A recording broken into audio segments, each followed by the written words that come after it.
नमस्कार दोस्तों, next IAS YouTube channel पर एक बार फिर से आप सभी का स्वागत है। मेरा नाम है सपना कुशवाहा और आज हम बात करेंगे प्रधानमंत्री अन्नदाता आय संरक्षण अभियान के बारे में, जिसको शॉर्ट फॉर्म में पीएम आशा भी कहा जाता है। और इसी के साथ ये पूरा टॉपिक आपका स्कीम एग्रीकल्चर और इकोनॉमी से जुड़ा हुआ है। नाम से ही पता चल रहा है कि ये जो पूरा अभियान है वो किसानों से संबंधित है और साथ ही साथ इसमें जो अन्नदाता हैं उनके आय संरक्षण की बात की जाएगी। तो सबसे पहले इसके बेसिक को समझते हैं। तो मान लीजिए कोई किसान है, ठीक है, अब उसने फसल उगाई। तो जब उसने फसल उगाई तो क्या हुआ कि जो उसने फसल उगाई है उसकी सप्लाई बहुत ज़्यादा हो रही है, लेकिन जितनी सप्लाई मार्केट में हो रही है उसके अकॉर्डिंग जो है उसकी डिमांड मार्केट में नहीं है। तो अब ऐसी स्थिति में क्या होगा कि जो भी फसल है उसकी प्राइस यानी कि उसकी कीमत जो है वो कम हो जाएगी। यानी कि अब ऐसी जगह पर आपने सुना होगा एमएसपी का रोल आता है। एमएसपी यानी कि मिनिमम सपोर्ट प्राइस, जिसे कि आपका न्यूनतम समर्थन मूल्य भी कहा जाता है। तो अब न्यूनतम समर्थन मूल्य क्या करता है कि जो दलहन और तिलहन जैसी फसलें होती है उनका एक मूल्य घोषित कर देता है और उस पर ही किसान जो है वो अपनी फसल जो है वो बेचते हैं। अब इससे होता क्या है कि किसान, कई बार क्या होता है कि मार्केट में जो फसल है उनकी कीमत बहुत ज़्यादा कम हो जाती है और ऐसी स्थिति में किसान ने जो अपनी फसल पर खर्च किया है, जो बीज में खर्च किया, जो उर्वरक पर खर्च किया है, वो भी प्राप्त नहीं कर पाते हैं। तो यहाँ पर एमएसपी काफ़ी हेल्पफुल हो जाती है और यहीं पर आता है पीएम आशा। अब पीएम आशा का जो मूल उद्देश्य है वो है कि किसानों को उपज का उचित मूल्य दिलाना और साथ ही साथ मजबूरी में कम कीमत बिक्री से बचाना। यानी कि जो यहाँ पर उन्हें समस्या फेस करनी पड़ रही थी, कम कीमत पर अपनी मूल्य न बेचना पड़े, इस पर ही सारा फोकस किया गया है। अब इसमें दलहन, तिलहन और खोपरा की एमएसपी पर खरीद को मजबूत किया गया है और इसका जो पूरा रिकॉर्ड है इसको डिजिटल रखने के लिए आधार प्रमाणीकरण की भी हेल्प ली गई। इसमें क्या होगा कि इसमें ये देखा जाएगा जो पात्र किसान है उन्हें स्कीम का फायदा मिल रहा है या नहीं मिल पा रहा है। इसके साथ ही ई नाम, ई समृद्धि और ई संयुक्ति जैसे कुछ डिजिटल उपाय के माध्यम से जो पूरी खरीद की प्रक्रिया है, जो पूरा खरीद का प्रोसेस है, उसकी पारदर्शिता भी बढ़ाने का प्रयास किया जा रहा है। और इसी के साथ एक जो इंपॉर्टेंट चीज़ है आप याद रखिएगा कि 2026-27 में पीएम आशा के लिए 7200 करोड़ रुपए का बजट आवंटित किया गया और इन्हीं सारी चीज़ों को लेकर के पीएम आशा जो है वो न्यूज़ में बनी हुई थी। तो अब चलिए पीएम आशा के बारे में डिटेल से समझते हैं। तो सबसे पहले नाम की बात करेंगे तो प्रधानमंत्री अन्नदाता आय संरक्षण का पूरा नाम है। इसकी शुरुआत कब की गई थी? तो इसकी शुरुआत हुई थी सितंबर 2018 में। उद्देश्य हमने आपको पीछे बताया कि किसानों को लाभकारी मूल्य दिलाना है, यानी कि जो भी प्राइस है किसानों को की उपज का उन्हें दिलाना। साथ ही साथ एमएसपी के बेहतर कार्यान्वयन में भी सहायता दिलाना इसका उद्देश्य है। और जो मेन पर्पस इस स्कीम का है, इस अभियान का, वो ये है कि किसानों को मजबूरी में कम कीमत पर बिक्री से बचाना। इससे क्या होगा कि किसानों की आय में स्थिरता लाने का प्रयास किया जा रहा है और इसमें सिर्फ किसान ही नहीं बल्कि उपभोक्ताओं की भी बात की गई है। तो उपभोक्ताओं के लिए कृषि वस्तुओं की कीमतों में स्थिरता लाने पर भी फोकस किया गया कि ऐसा नहीं हो कि कीमतें बहुत ज़्यादा हो रही हो और उपभोक्ता पर इसका ज़्यादा दबाव पड़ रहा है। तो ये हमने समझ लिया पीएम आशा के बारे में। अब आगे बढ़ेंगे और बात करेंगे इसके घटकों के बारे में।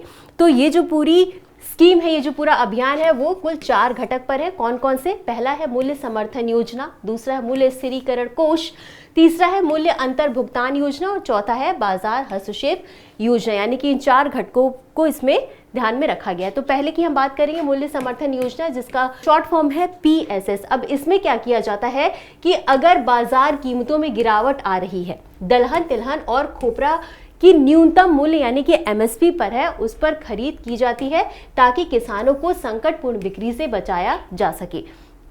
मान लीजिए कि किसान की कोई फसल है, ठीक है, अब उसका जो है वो मार्केट प्राइस कितना है? 80 रुपए, ठीक है, और एमएसपी उसका डिसाइड किया गया है 100 रुपए। अब यहाँ पर क्या हो रहा है कि किसान को नुकसान हो रहा है, तो ऐसी स्थिति में एमएसपी पर खरीद की जा सकती है। और इसी में 2024-25 में अरहर यानी कि तूर, उड़द और मसूर की राज्य की उत्पादन की 100% तक मात्रा खरीद की जा सकती है। अब अगली हम बात करेंगे मूल्य स्थिरीकरण कोष की यानी कि पीएसएफ के बारे में। अब इसके अंतर्गत जो दलहन, प्याज और आलू सहित जो आवश्यक वस्तु हैं उनका बफर स्टॉक रखा जाता है, यानी कि यहाँ पर किसानों से फसल खरीदी नहीं जाती बल्कि उसका बफर स्टॉक रखा जाता है ताकि उनकी कीमतों में स्थिरता बनाई रखी जा सके। अगला है मूल्य अंतर भुगतान योजना, जिसे कि पीडीपीएस भी कहा जाता है। अब इस योजना के अंदर क्या होता है कि एमएसपी और बाजार मूल्य के बीच के अंतर की राशि किसानों को भुगतान की जाती है। जैसे कि हमने यहाँ पे बात किया कि मान लीजिए कोई फसल है, मान लीजिए एक्स कोई फसल है, अब इसकी एमएसपी की बात करेंगे तो एमएसपी है 100 रुपए, ठीक है, और जो बाजार मूल्य है यानी कि जो मार्केट प्राइस है वो है आपका 90 रुपए, तो इसके बीच का डिफरेंस कितना है 10 रुपए।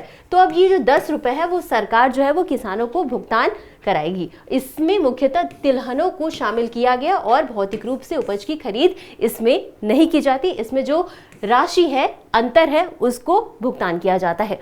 और अगला है बाजार हस्तक्षेप योजना यानी कि MIS।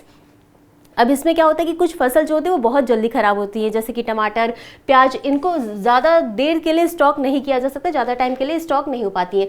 तो ऐसे में जो शीघ्र खराब होने वाली जो फसलें हैं, कृषि उपज के किसानों को बाजार में कीमतों में भारी गिरावट या अत्यधिक आपूर्ति की स्थिति में सहायता प्रदान करती है। यानी कि मान लीजिए अगर टमाटर की फसल है, टमाटर की फसल को हम ज़्यादा देर तक, टमाटर को हम ज़्यादा देर तक नहीं रख सकते, ज़्यादा दिनों तक नहीं रख सकते, तो अब ऐसी स्थिति में क्या होगा कि जो भी किसान उपज है, जो भी जल्दी खराब होने वाली फसलें हैं, उनको बाजारों में कीमतों में जो भी गिरावट आ रही है इसमें जो है वो सरकार हस्तक्षेप कर सकती है। अब इन चारों घटकों को समझने के बाद हम आगे बढ़ेंगे और समझेंगे कि इनमें चुनौतियां क्या क्या देखने को मिल रही हैं। तो सबसे पहला एमएसपी पर खरीद का सीमित कवरेज, यानी कि तिलहन और दलहन जैसी जो फसलें उन पर ही एमएसपी लागू है और साथ ही साथ सभी किसानों तक समान रूप से लाभ नहीं पहुंच पाना और राज्यों में खरीद एवं भंडारण की जो अवसंरचना होती है अलग अलग होती है। कहीं पर भंडारण सुविधा बहुत अच्छी होती है और कहीं पर ना के बराबर होती है, और इसके साथ ही छोटे और सीमांत किसान जो हैं उनकी बाजार तक सीमित पहुंच होती है। और इसके अलावा एमएसपी बाजार मूल्य और वास्तविक किसान आय के बीच का अंतर भी एक बड़ा अंतर होता है, यानी कि जो सरकार ने निर्धारित किया है, जो मार्केट प्राइस है और जो वास्तविक किसान आय, उनके बीच भी कई बार क्या होता है कि अंतर बहुत ज़्यादा देखने को मिलता है। अब इसके समाधान की बात करें तो सबसे पहले क्या होना चाहिए कि एमएसपी का जो कवरेज है और बढ़ाना चाहिए, और साथ ही साथ इसको कोशिश करनी चाहिए कि ये सभी किसानों तक इसे आसानी से लाभान्वित किया जा सके, सभी किसानों को। और इसके अलावा राज्य में प्रॉपर व्यवस्था की जानी चाहिए कि सभी किसानों को हर जगह पर भंडारण की सुविधा मिल सके। और जो हमारे छोटे और सीमांत किसान हैं जिन तक ये जो सुविधाएं हैं वो उपलब्ध नहीं हो पा रही है, कोशिश की जानी चाहिए कि उन तक भी ये सारी सुविधाएं पहुंचे और उनकी भी बाजार तक सीमित पहुंच न रहे। और इसी के साथ जो सबसे इंपॉर्टेंट बात, एमएसपी बाजार मूल्य और वास्तविक किसान आय के बीच, यानी कि जो वास्तविक किसान आय है उसको ध्यान में रख करके एमएसपी और बाजार मूल्य जो है वो निर्धारित किया जाना चाहिए। और यही था आज का हमारा पूरा डिस्कशन। इसी क्रम में आगे बढ़ेंगे और इससे संबंधित एक अभ्यास प्रश्न को देख लेते हैं।